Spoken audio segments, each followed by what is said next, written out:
Hey guys, I'm Mark Scott. Thanks for checking out another voiceover tip. This week I want to talk to you about the idea that sometimes your best doesn't always get the job. Maybe you've been in this scenario a time or two in your voiceover career. It goes a little something like this. An audition opportunity comes in from a client. You look it over, go into the studio, you record it, and you nail it.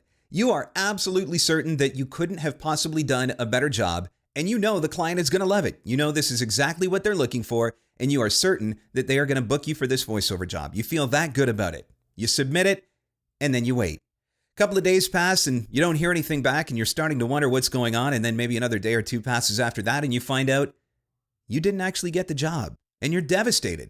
You're wondering how in the world the client could have picked anybody other than you because you are certain that you nailed it. You go back, you listen to the audition again, and you are certain that you nailed it, and now you're confused.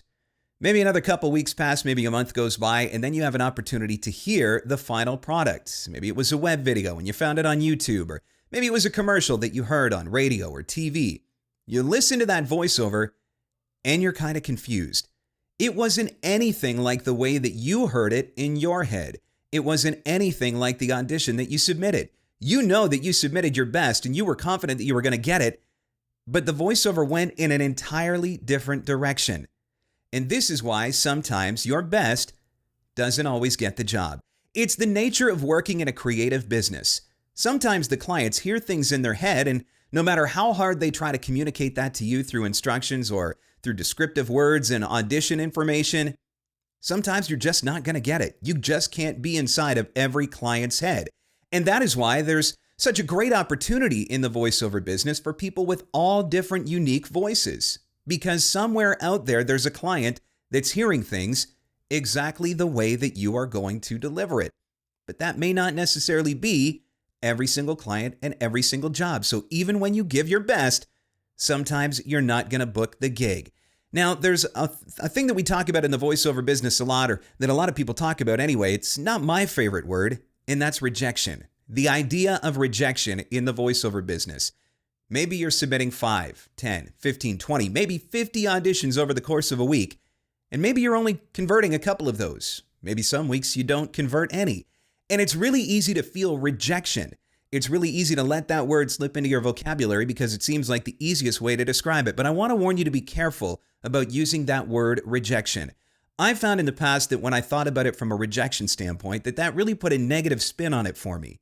And if I went through a week where I had a lot of quote-unquote rejections, it would get me down and it would rattle my confidence a little bit. And whether you believe it or not, that shaking of your confidence can actually come through in your auditions and the way that you deal with your clients. If you're not confident, if you're not feeling your best, that is going to shine through. So I try not to think about things from the sense of rejection and try to think about it more from the standpoint that, hey, so I wasn't right for that job, but I'm going to be right for the next one. There's one of them out there that I'm going to give the exact delivery for, the exact read for. The client is sitting in their office. They're hearing the voiceover for their project in their head, and it's my voice that matches it. And those are the jobs that I'm going to book. And that's the way that I try to think of things so that I don't get negative and so that doesn't bleed through in my future audition opportunities. So yes, sometimes your best isn't always going to get the job, but that doesn't mean that you're bad. It doesn't mean that you're rejected. Don't think about things in a negative way, and that positivity is going to shine through and ultimately lead to more booked voiceovers for you.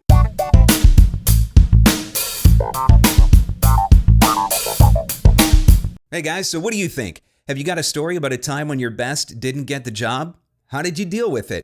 What about the idea of rejection? Do you think about it that way, or do you put a different kind of spin on it? I'd love to hear your thoughts. Let's get a conversation going. Leave it in the comments below and we'll start a dialogue. Don't forget to like the video and share the video. And remember, you can connect with me on social media as well. I'm on Facebook and I'm on Twitter. And you can check out my voiceover blog at markscottvoiceover.com. Want more voiceover advice delivered to your inbox for free? Newsletter.markscottvoiceover.com.